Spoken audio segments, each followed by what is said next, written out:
कि वो अपनी कंपनी को जो रन कर रहा है अपनी कंपनी को, जो एडमिन है वो उस कंपनी में एम्प्लॉय भी ऐड करेगा। For example e commerce website है। अब वो ई कॉमर्स वेबसाइट में क्या होगा कि जो एडमिन है ना उस वेबसाइट का, वो क्या कर रहा है, वो अपने उसके अंदर एम्प्लॉय ऐड कर रहा है। अब एम्प्लॉय के जो भी रिस्पॉन्सिबिलिटीज होंगी वो आप उसके अंदर फंक्शनैलिटीज डालोगे कि भाई एम्प्लॉय क्या कर सकता है। कोई पार्सल आया, कोई प्रोडक्ट किसी ने ऑर्डर दिया, उस यूजर की प्रोडक्ट्स की इंफॉर्मेशन वहाँ पे आ गई। अब वो क्या करेगा, उस एम्प्लॉय के पास ये सारे राइट्स हैं कि भाई वो अगर प्रोडक्ट आपका यहाँ से जा चुका है तो उसने जाके स्टेटस को चेंज कर दिया, जाके डिस्पैच लिख दिया। ठीक है, डिस्पैच किया तो वो डिस्पैच हो गया। इसके अलावा जब वो डिलीवर हो गया तो यहाँ पे स्टेटस वो चेंज करके डिलीवर, यूजर के पास डिलीवर की ईमेल चली जाएगी इस तरीके से। ठीक है, तो वो एम्प्लॉय काम कर रहा है, लेकिन एम्प्लॉय को मैनेज कौन कर रहा है, तो उस कंपनी का एडमिन है जिसको आपने राइट्स दिए हैं ये वाले। लेकिन इससे भी ज्यादा राइट्स किसके पास होंगे, सुपर एडमिन जो कि आप होगे, डेवलपर जो वेबसाइट को, जिसने वेबसाइट को बनाया है, वो क्या कर रहा है, वो मैनेज कर रहा है, वेबसाइट की परफॉर्मेंस को मैनेज कर रहा है। अगर कोई डेटा, अगर हैकिंग के चांसेस हो जाते हैं तो उसकी सिक्योरिटी के लिए वो काम करेगा। ठीक है, कोई नई फंक्शनैलिटी डलवानी है किसी क्लाइंट को तो वो भी वही काम करेगा, क्योंकि डेवलपर है वो जिसने बनाई है वेबसाइट। ठीक है, तो ये सारी चीज़ें आप प्रोवाइड करते हो क्लाइंट को। अच्छा, अब हम इसके थ्रू क्या करेंगे, हम ये करेंगे कि एक नया यूज़र रजिस्टर करवाएंगे। ठीक है, वही सारा काम रजिस्टर लॉगिन का तो वही होगा, और फैच वाला भी वही काम होगा। तमाम क्लाउड ऑपरेशंस आप लोगों ने करना है इसके अंदर। किस तरह कि ये आपका कोड लिखा हुआ है रजिस्टर का, यहाँ से पहले इसको करवाओगे रजिस्टर। अब ये आपके पास फॉर्म है, यहाँ पे देखो ये फॉर्म स्टार्ट हो रहा है यहाँ से। इस फॉर्म के अंदर क्या क्या चीज़ें डली हैं,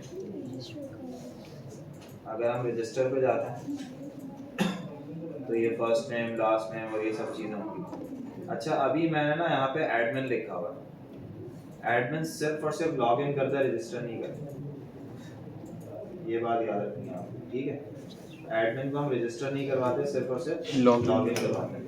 तो यहाँ जाके आपने ये जो मैंने यूजर्स डाला हुआ ना, आप यहाँ पे यूजर कर लेना। तो यहाँ से लॉगिन किसका हो जाएगा, यूजर का हो जाएगा, रजिस्टर और लॉगिन। ठीक है, तो ये यूजर के लिए हो जाएगा। यहाँ भी हेडिंग को चेंज करके आप यूजर कर लेना, साइड बार में मिलेगा आपको ये सारा मटेरियल। ठीक है, तो यहाँ से नया यूजर रजिस्टर करवाओगे और रजिस्टर करने के बाद उसको लॉगिन भी करवाओगे। ये सारा काम मैं करवा चुका हूँ। उसके बाद फिर आपने क्या करना है, यहाँ से भी आप यूजर को ऐड करवा सकते हो। तो या तो आप यहाँ से करवा लो रजिस्टर और ऐड यूजर, बात एक ही है।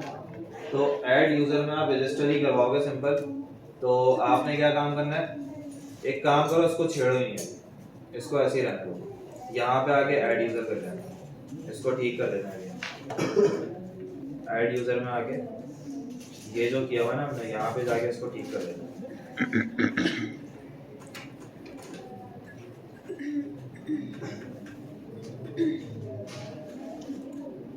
बल्कि मैंने काम किया हुआ भी है। हाँ सही है, मैंने काम कर दिया है, दूसरे बच्चों को करवा रहा हूँ, आप लोगों का फायदा हो गया। ये काम हुआ बस पहले से यूज़र वाला, PHP लगी हुई उसमें। तो यहाँ से यूज़र को ऐड करोगे, यूज़र चला जाएगा डेटाबेस के अंदर। तो हम डेटाबेस उसका क्रिएट कर लेते हैं नया। config.php की फाइल बनी है, myadmin के नाम से मैंने डेटाबेस बनाया था। यहाँ पे मैं लिख देता हूँ प्रोजेक्ट, कंट्रोल C किया। अच्छा, डेमो प्रोजेक्ट कर देता हूँ उसको।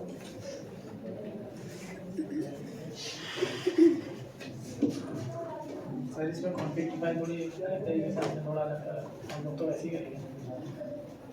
नहीं ना, सही तो किया और क्या शॉर्ट करा हुआ वेरिएबल में सेव, वेरिएबल में सेव करा। मैंने आप लोगों को वेरिएबल के अंदर डाल के करवा दिया। यस, सर्वर नेम और सही है, इस नाम से नहीं क्रिएट कर रहा। डेटाबेस क्रिएट किया मैंने, और डेटाबेस के अंदर टेबल्स भी क्रिएट कर लेते हैं। किस नाम से, एडमिन टेबल किस नाम से रखा है वहाँ पे, ऐड यूजर में जाता हूँ।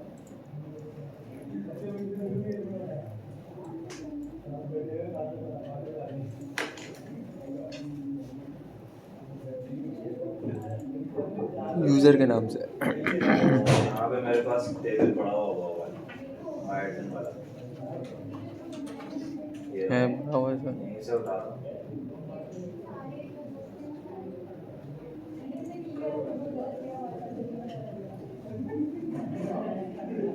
तो अलग यूजर वाला नहीं उड़ा दिया शायद। उड़ा दिया। इसके अंदर आके हम क्रिएट कर लेते हैं। क्या क्या क्रिएट करना है? User first name, last name, email, password. User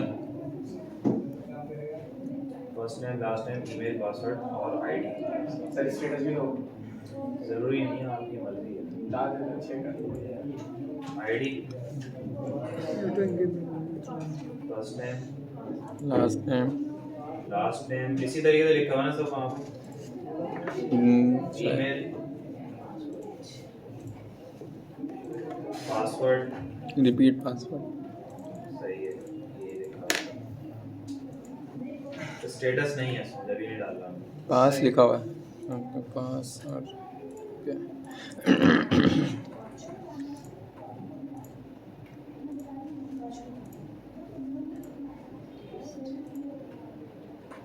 maximum length पता है ना सबको? 256 255 सही है। सर टेक्स्ट की कोई लिमिट नहीं होती ना आपके लास्ट टाइम टेक्स्ट की ज़्यादा लेंथ होती है इससे, तो टेक्स्ट की हम लेंथ देते ही नहीं है। अच्छा, अब इसको ज़रा इंसर्ट करके देखते हैं।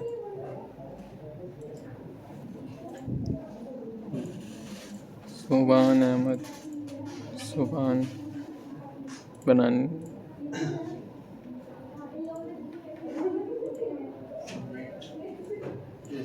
अलर्ट लगाना है, यहाँ पे अलर्ट लगा देंगे। ठीक है, हो गया। रजिस्ट्रेशन हो गई। तो रजिस्टर वाला काम तो मैंने किया हुआ, फैच वाला भी देख लेते हैं, शायद किया हुआ। तो व्यू यूज़र पे चलते हैं।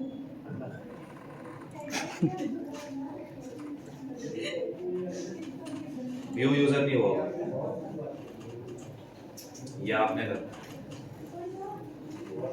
और इसको भी हमने ठीक कर लिया। सही है, व्यू यूज़र पे जाके यहाँ पे आपने क्या करना है, यूज़र्स को फैच करवाना। ठीक है, अच्छा, उसके बाद यूज़र प्रोफाइल भी आ जाएगी। ये क्या चीज़ है भाई? वैसे ये ना एडमिन की प्रोफाइल थी, यूज़र की नहीं, क्योंकि एडमिन जो लॉगिन करेगा ना उसकी प्रोफाइल होनी चाहिए। ये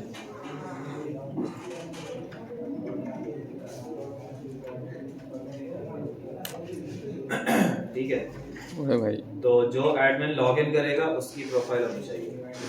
समझ में आई बात? जो एडमिन करेगा आप सही। एक चीज समझ लो, ये काम तो आप लोग कर लोगे ना, इसमें मसला नहीं है। ऐड यूजर वाला मैंने किया हुआ है, व्यू यूजर वाला आप लोगों ने करना है, सही है। और व्यू यूजर के अंदर आपने क्या करना है, अपडेट और डिलीट भी काम है। करना है। मतलब कि व्यू यूजर में ये अपडेट और डिलीट भी होगा। इसके बाद आगे का काम क्या है आपका, पेजिनेशन। ये मैं करवाऊंगा, पिग्नेशंस पेजिनेशन करवानी है मुझे। और आपका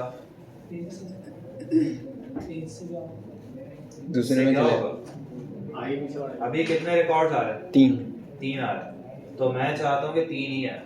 मतलब अगर मैं चौथा रिकॉर्ड ऐड करता हूँ तो वो पेज नंबर 2 में चला जाए। वरना अगर मैंने 1000 लोगों को रजिस्टर करवा दिया तो 1000 लोग आ जाएंगे तो मुझे स्क्रॉल बार आ जाएगा मेरे साइड, फिर मेरे लिए मुश्किल होगा ढूंढना कि मैं नीचे जाऊंगा। सही है, बार-बार आपको आगे बढ़ना पड़ेगा। सर्च नहीं कर सर सकते। सर्च करके हाँ ना, तो पेज नंबर से हम कर लेंगे ना, आसानी हो जाएगी कि 3 रिकॉर्ड्स यहाँ पे आ गए, 3 रिकॉर्ड्स आगे आ रहे हैं। सर्च भी कर सकते हैं हम, सर्च भी लगाएंगे। या बात है। वो लगाने की जरूरत नहीं ये रिक्वायरमेंट्स आती पेजिनेशन नहीं लगाऊंगा हाँ। तो फिर यहाँ पे 1000 के 1000 रिकॉर्ड्स आ जाएंगे। हाँ यहाँ रिक्वायरमेंट्स भी तो आती है ना सर ये प्रोजेक्ट में इसकी। इस वजह से आपने वो देखी होगी ई कॉमर्स की वेबसाइट, प्रोडक्ट्स आती हैं तो प्रोडक्ट्स के नीचे पेजिनेशन। गूगल का जो वो सर्च करते हो गूगल पे, कुछ नीचे पेजिनेशन नहीं आती? आती है।